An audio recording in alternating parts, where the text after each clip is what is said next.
And my name is Franklin Mirele. I will be your co-host for today. And let me just add on that, apart from being inspired, you will also get mad. Say get mad. Let me hear that table. Get mad. Get mad. You will be triggered into action. Okay? You will also look at yourself and be challenged. Say, you'll be challenged. This table, you'll be challenged. Yes, that's it. So we hope that by listening to these are stories of actual African Tanzanian youth and what they're doing at the grassroots, at the local level. And we hope that by listening to them, what they have gone through, you will be inspired to action. Rehema, is that right?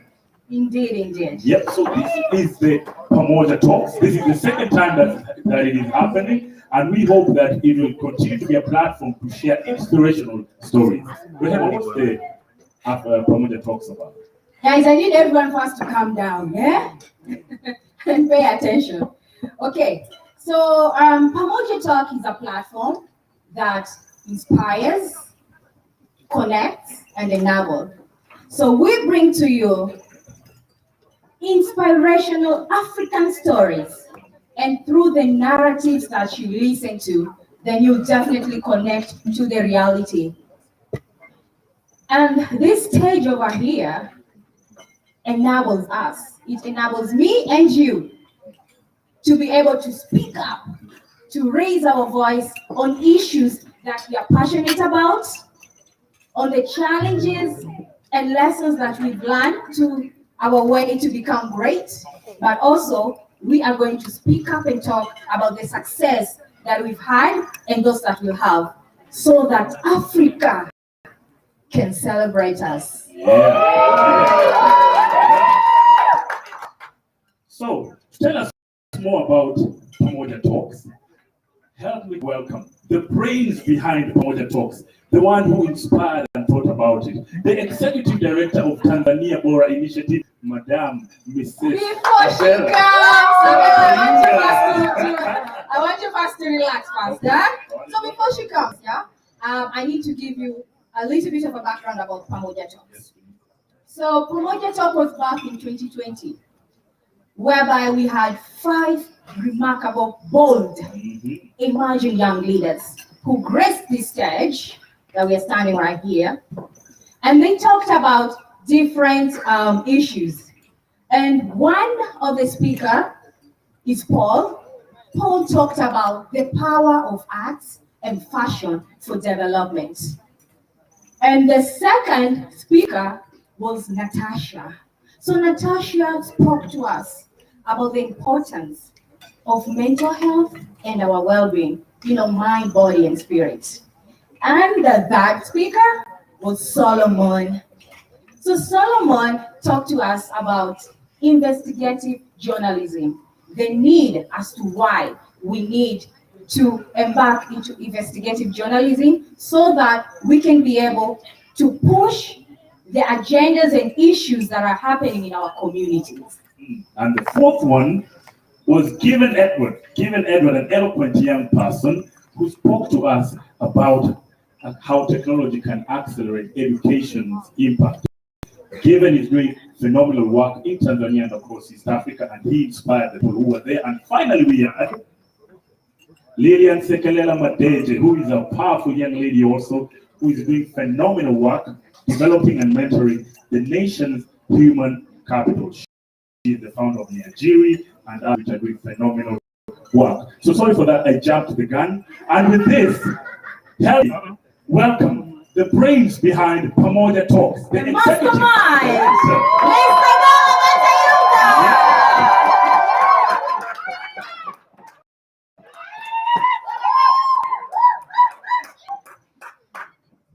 So what's the African sound? If I'm to ask you, make me a sound that represents Africa, what's the sound?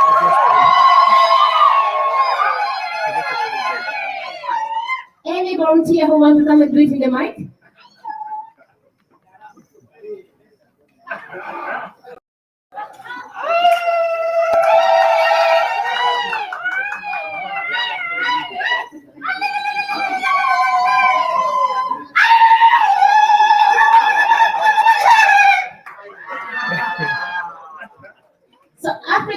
different sound. Maybe that is his African sound.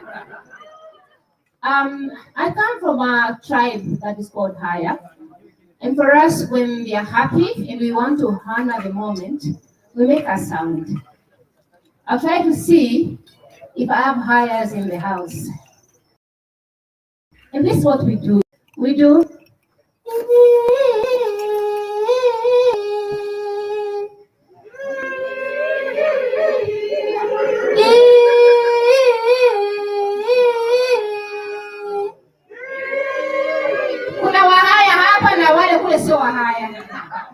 So if you're not a Haya, don't respond because you need to know how it goes.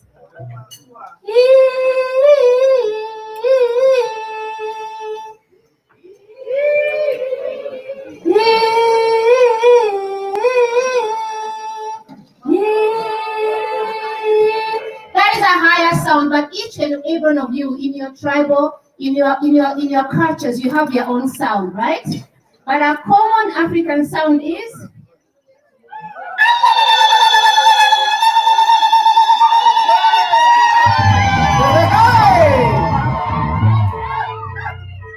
So when I hear Africa, yes, I hear a sound of, that's the sound of Africa right there. Let's go, Malimba.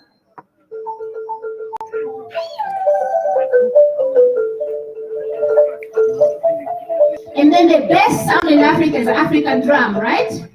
Let's go.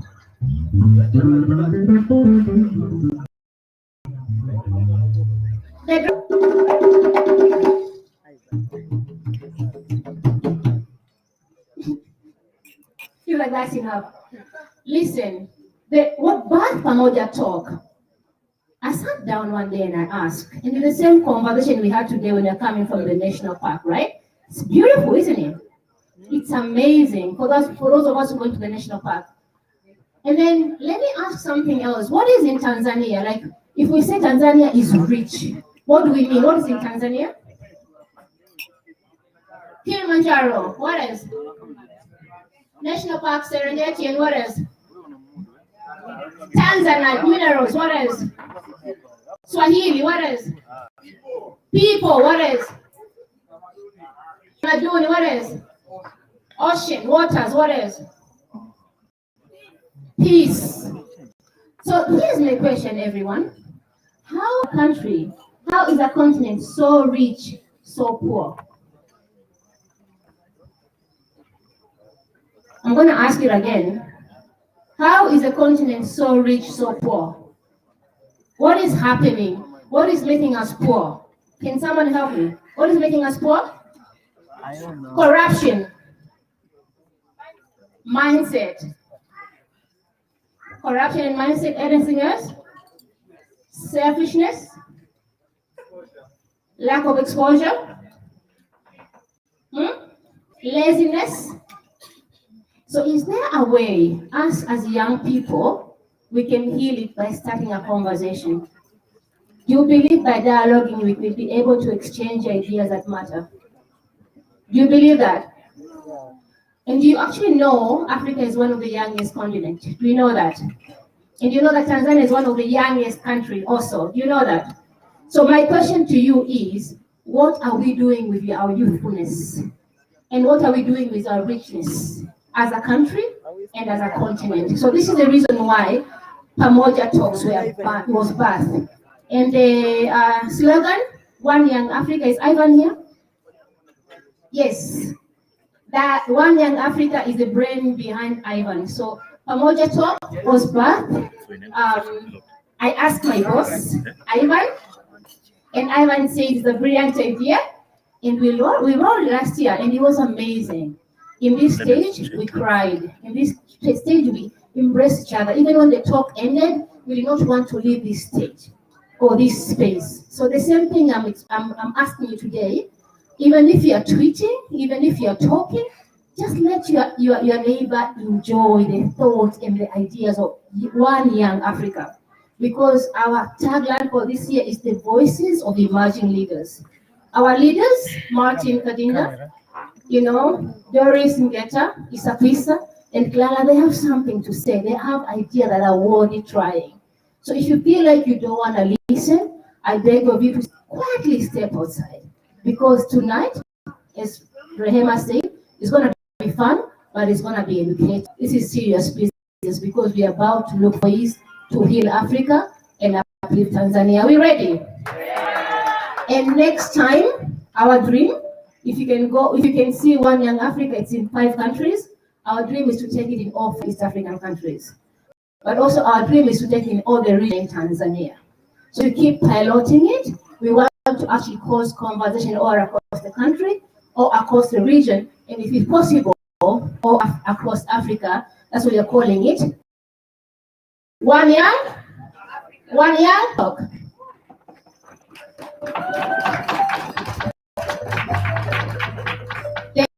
Thank you so much, Abella. Now that you know why Pamoja are here tonight, so I promised you fun, and fun I'm going to bring. Ladies and gents, allow me to introduce to you CAC Fusion.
uchitame wala uchingunguni.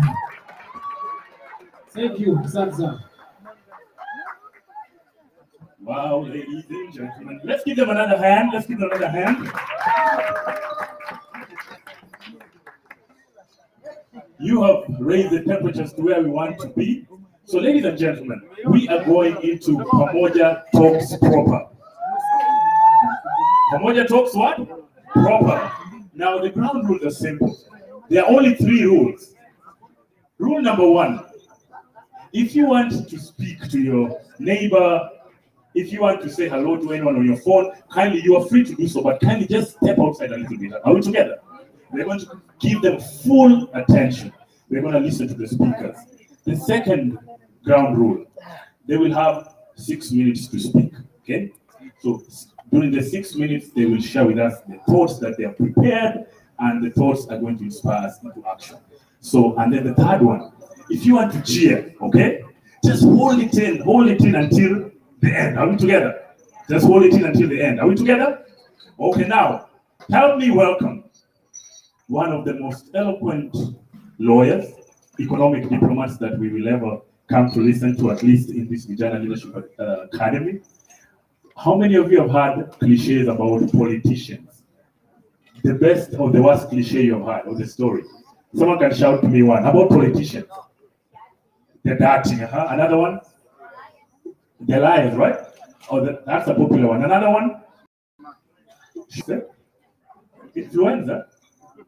Oh, influencing. Okay, right. Now this lady who will come up front here, she's an economic diplomat. She's going to inspire you and I, and I'm already inspired just by the way she looks. She's called Miss Doris John Ngeta.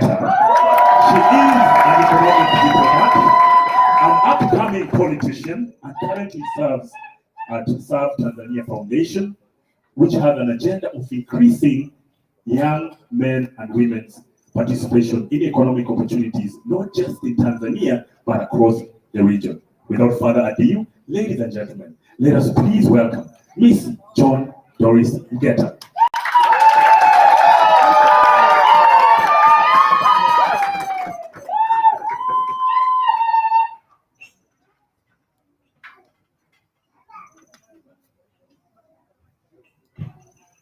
Amependeza hajapendeza jamani? Ndio.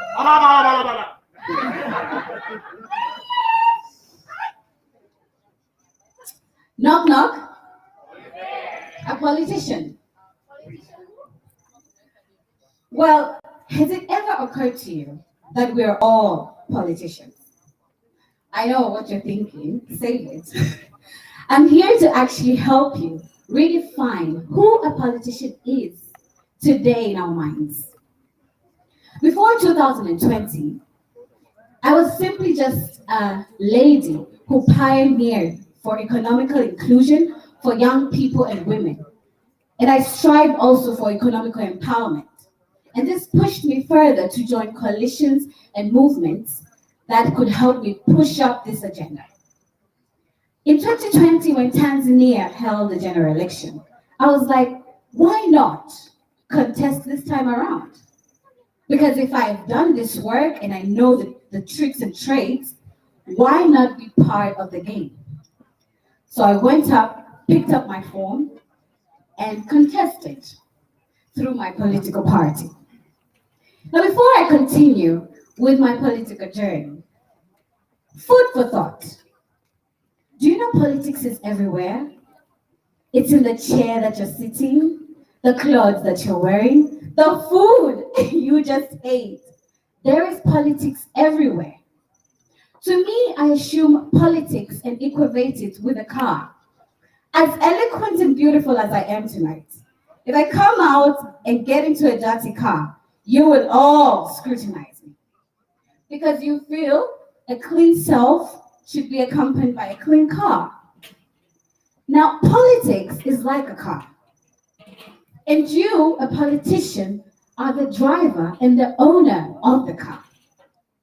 If you do not maintain it by giving it service, fuel, or making it clean, automatically the car will be dirty. So whose fault is it? yours or the car? The owner. Having said so, I know there's a lot of duties politicians have, but today I'm going to pose 3 main duties that will help you assess that we are all politicians. The first one is politicians make decisions. Don't you make decisions on what to wear, who to marry, where to go out on a date, where to send your kids to school? Then you are a politician. The second one is politicians mitigate and find solutions in your workplaces. Do you have projects on day-to-day basis that actually find solution for problems? That qualifies you as a politician. And the third is, politician is a person who allocates resources. If you do it on a daily basis, you are a politician. Now, coming back to my political journey, of course, I never made it to the parliament, but for me, the parliament is a very systematic establishment that would have helped me to maneuver around the laws and regulations that were hindering the economical inclusion of young people. And even though I'm not in the parliament, I'm still serving my people. And it's a call for you today. If I've mentioned the 3 roles of a politician, and if you fall under them and you practice them day to day, you are a politician. And after this speech, I want you to just sit back and evaluate yourself. How many meetings have you gone to in your local government? How have you tried to actually engage yourself for pioneering for change in your societies, individually? If you do the 3 things, you're a politician. Take a stand, because this nation is not built by I nor my party, which is just a platform, by the way, but by all of us. Ladies and gentlemen, my name is Doris John Ugeta, your fellow. Thank you.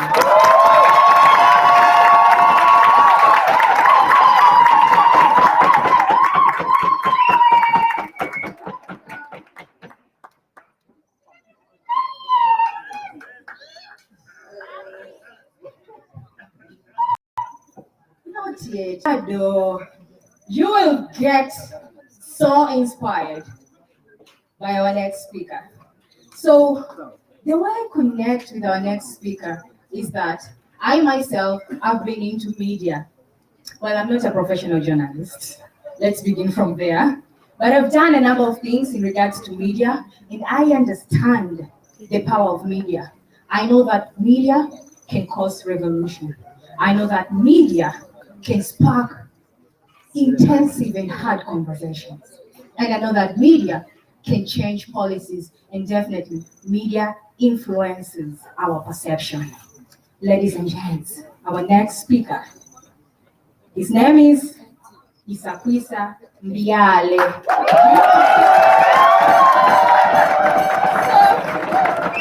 Isakwisa is a young, energetic, upcoming journalist who is driven by data-driven stories. He's worked at Sauti FM Radio, and he is currently a program manager at Highlands FM Radio. A fun fact about him, he's written more than 20 stories that looks and focus on women, youth, and children. Without further ado, ladies and gents, assist me to welcome Isakwisa!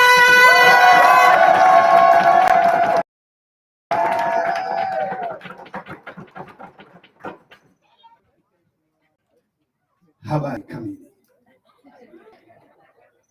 Hivi karibuni umesikiliza habari gani?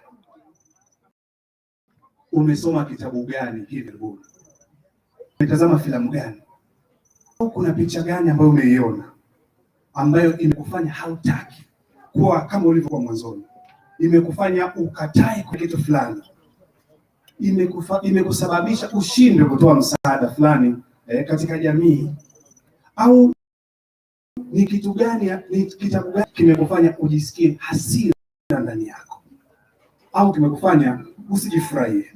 Hicho kitu nataka kukizungumzia leo jioni hii.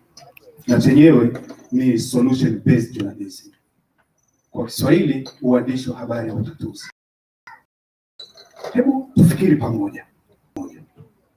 Hivi matatizo ambayo katika jamii, watu wengi wanafikiri kwamba matatizo katika jamii ili yaweze kutatuliwa lazima atatuliwe na mwanasiasa, lazima atatuliwe na kiongozi, lazima atatuliwe na mtu mwenye pesa. Lakini kila mmoja wetu ana nafasi ya kutatua matatizo katika eneo lake. Hebu nikupe mfano mmoja. Kevin Carter ni mwandishi wa habari wa Afrika Kusini. Alienda Sudani, alipiga picha ya mtoto mwenye kwashakoo, mtoto huyu ambaye alikuwa anakaribia kuliwa na tai. Wakati huo taifa hilo likiwa katika hali mbaya sana ya njaa. Picha ya Kevin Carter ilisababisha mijadala mikubwa sana duniani.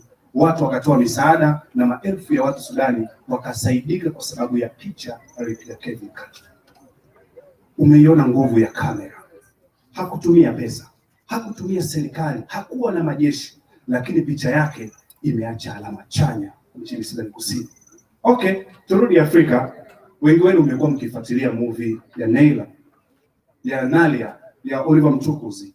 Hii filamu imeibua mijadala mikubwa sana barani Afrika kuhusiana na nafasi ya mwanamke katika jamii. Mwanamke katika mila nyingi sana za Afrika amekuwa akidharaulika, masuala ya mirathi imekuwa hapati nafasi mwanamke, lakini kupitia filamu hii imebadilisha mitazamo. Wanawake wanaheshimika, hata mume akifa mwanamke ana uhuru na haki ya kumiliki mali za mume wake ili awalee watoto wala kutokurithiwa kama zilivyo mila nyingi sana ambazo hazifai. Tukigeukia kwetu Tanzania, utafahamu kuna waandishi wachache sana ambao na wasanii wachache sana ambao wamefanikiwa kutunga tunzi ambazo zimeleta matokeo chanya. Kuna wasanii ambao wanatunga nyimbo zinaibua mijadala mikubwa ya kitaifa. Kuna nyimbo ambazo zinaweza zikabadilisha upepo wa nchi. Kuna wasanii wachache tu, kuna Clara Chumbuzzi, kuna Roma Mkatoliki. Hawa ni baadhi ya wasanii wachache wametumia kalamu zao kubadilisha sanaa ya uimbaji Tanzania na kuna matokeo yanatokea. Lakini kuna mwandishi Masudi Kipanya, kila uchao anatutafakarisha na katuni zake. Huu ndio uandishi wa kiutatuzi. Uwe unaandika kwenye redio, unaandika kwenye TV, unachora katuni, unacheza filamu. Kwenye kufanya yote hayo, tunaweza tukatengeneza mjadala, tukajaribu kufikiria kiutatuzi namna gani tunaweza tukapush ajenda zetu kama vijana na mambo mengi ambayo yakatusaidia kuleta mabadiliko chanya katika jamii yetu. Mimi ni mwandishi ambaye nina nia kufanya uandishi wa utatuzi wa habari za kilimo cha tija. Nafahamu kilimo tija ni sehemu ambayo vijana wengi wanaweza wakajikita huko, wakalima, wakapata pesa, wakaajiri watu wengine na kukatokea mabadiliko makubwa sana. Lakini huyu kijana anahitaji afahamu wapi atapata pembejeo, atalima vipi, masoko yanapatikana wapi. Ninaweza kutumia uandishi wa utatuzi kumuonyesha fursa kijana mwenzangu akajua afanye vipi kuweza kulima. Nikupe mfano mdogo. Hadija ni binti kwa Iringa, analima kilimo cha horticulture. Anasafirisha mazao yake nje ya nchi, anapata pesa, ameajiri watu wengine na watu wengi sana amewahamasisha kupitia kilimo chake cha horticulture. Na mimi kama mwandishi nikitaka kuandika habari ya utatuzi kama case study ama success story ya Hadija, lazima nikuambie wewe unanisikiliza kuhusiana unawezaje ukafanya kilimo cha kiteknolojia. Unawezaje ukapata masoko? Unawezaje ukasafirisha bidhaa zako? Huo ndio uandishi wa habari za kiutatuzi. Nafahamu kabisa tunayo jukumu kubwa la kuhakikisha kwamba tunasababisha matokeo. Na kila mtu hapa ni mwandishi. Kila mtu hapa ni mwandishi. Utasema, mimi ni mwanasiasa, mimi nafanya kwenye asasi. Lakini siku hizi kuna kitu tunaita citizen journalist. Mwandishi mwananchi. Huyu mwandishi mwananchi ni tunawekwa pamoja na jukwaa la social media ambapo kila mtu anapata jukwaa la kuweza kuandika huko. Kwa hiyo nyie wote hapa ni waandishi. Can you imagine? Sisi hapa tulipo kwenye mambo ambayo tunazungumza hapa, tunajadili, tukisema tuyaandike kwenye social media, huenda katika madarasa ambayo tunasoma kwa madarasani kuna kitu kimekuinspire, unataka kuchukua short video. Je, kwa kiasi gani unazingatia uandishi wa kiutatuzi kwenye hicho kitu unacho comment kwenye social media? Kwenye kitu ambacho una post kwenye blog, unazingatia vipi uandishi wa kiutatuzi? Mimi kama professional journalist mwenye nia kuandika habari ya utatuzi, utatuzi. Nadhani na wewe unaweza kuandika habari ya utatuzi. Kama ni social media, kama wewe ni kutoka kwenye CSOs, wewe ni mwanasiasa, unawezaje kama mwanasiasa, kama viongozi, kama wanasiasa tukaanza kuleta ajenda ya kuzungumza kiutatuzi na kuandika kiutatuzi? Bila shaka kutakuwa kuna matokeo makubwa sana yatatokea. Wewe ni mwandishi wa habari, wewe ni mwandishi wa utatuzi, unalo jukumu kubwa la kuandika habari nzuri. Tumechoka kusikiliza habari mbaya. Habari za matatizo haziwezi kuleta utatuzi. Habari za utatuzi ndio ajenda yetu vijana. Vijana oye!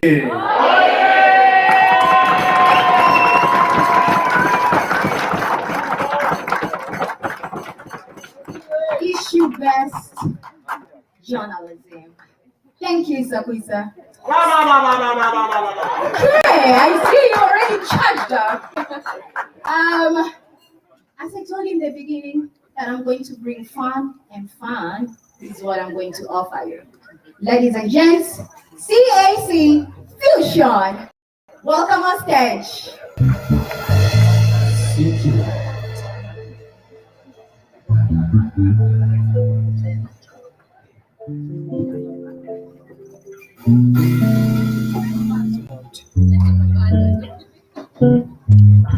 Yes.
Thank you.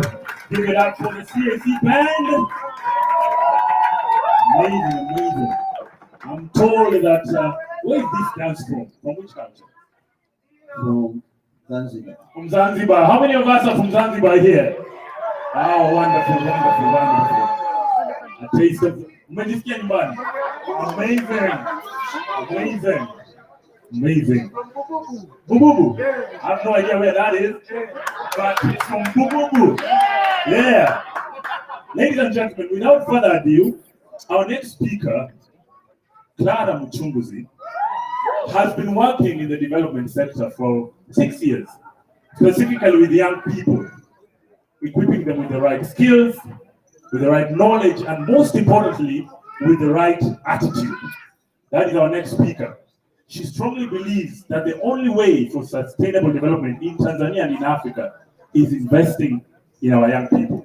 Ladies and gentlemen, help me to welcome Clara Chumbuzzi.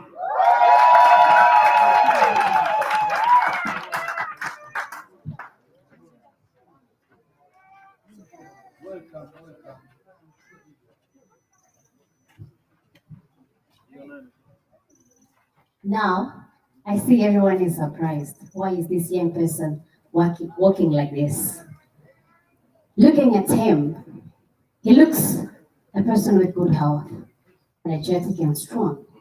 But look at him, his hands are tied up, his mouth is tied up. What does that mean? He cannot speak, he cannot struggle to find help. And there's no one there to help him and assist him to find solution to what he wants. Now, have you ever wondered why young people are considered to be troublemakers?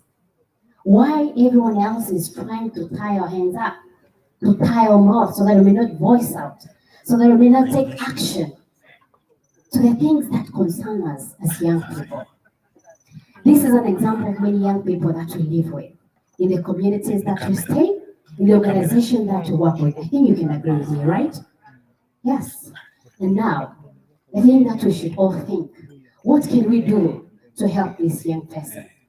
What responsibilities that each one of us we have, and that we are supposed to do so that we help this young person. Now, I'll tell you one thing. For me, as I grew up to be very polite. As you can see me, even my face can tell you, right?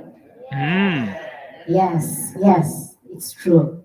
But there are some things that I experienced. The challenges that young people are facing totally changed the way I react now. I've worked in the development sector for 6 years, just like the way I told you. That really has given me a complete different vision. Now, let's allow this young person to go and sit, and we'll proceed with our story. Thank you. Thank you very much. Let's proceed with our story. Now, you know what has happened? Just looking around the challenges that young people are facing. I know you can agree with me. As we walk, we see young people with bahasha za kaki, right? Looking for jobs. But there are no jobs, they are scarce. We cannot satisfy every young person out there who is in need, right? And yes, not only that, but people are looking on how can I get good services, health services. The opportunities are not there for young people. Facilities are not there. So looking into all this, young people not having a platform where they can speak their issues and someone to listen to these young people and do something for them. That's the urge that made me look and say, hey, it's time not to be polite. It's time to change. It's time aggressive, right? Yes, we need to be aggressive. Listen, if we make 35% of the population young people aged 15 to 35, and yet 63% of us below 24 years old, what does this tell? We are the majority, right? And if we are the majority, what responsibility do we have? We need to take action. This is our opportunity. We have to use it. We have to get aggressive together so that we may change all this. If we want to get aggressive, if we want to take that chance to be one, there's no one that will stand up for us. If the situation is like we have observed with this young person, now I'm calling every one of us today. We should start and agree together that we should be aggressive. First, I'll tell you. However, I'll need you to assist me to spell. We're going to spell it, and we're going to learn each alphabet and what it means, okay? Now I need your attention and I need your cooperation. Now we'll start with letter A, ability. Okay? We have the ability. We have what it takes. We have the skills. We have the talents. You are a journalist, go for it. Right? You're a politician. You want to be a great politician, go for it. Because you have the ability. Trust in yourself. Okay? The next letter goes for G. Now, G, we have the greatness. We can be great. If we have the ability, what can stop us not being great? Huh? The next letter goes for another G, right? Yes, another G is for goals. We have the goals. Now, if we have the goals, why not do great?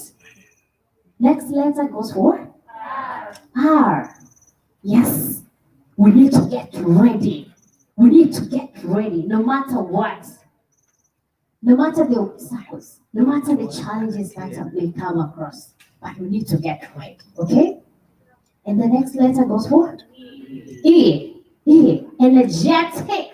We have the power, right? Can someone stand and demonstrate for me? I want someone to stand and demonstrate the energy that you have. Yeah, no one. So you're not young people. Okay, let's proceed. I see I'm talking to the old people. Oh my God.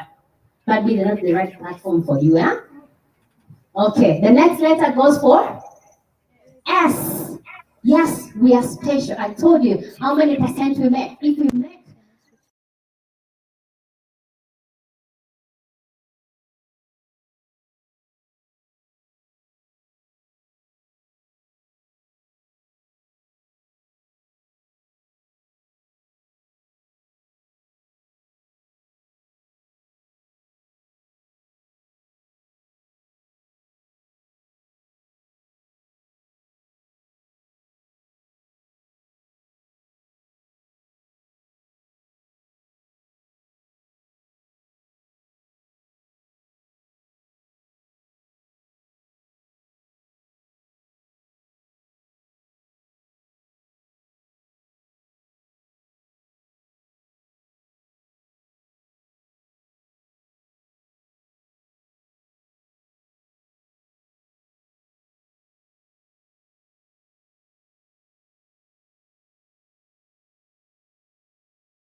for yourself. So you're a student. Thank you very much. Now, if this young polite girl could change and be aggressive, may I call every one of us that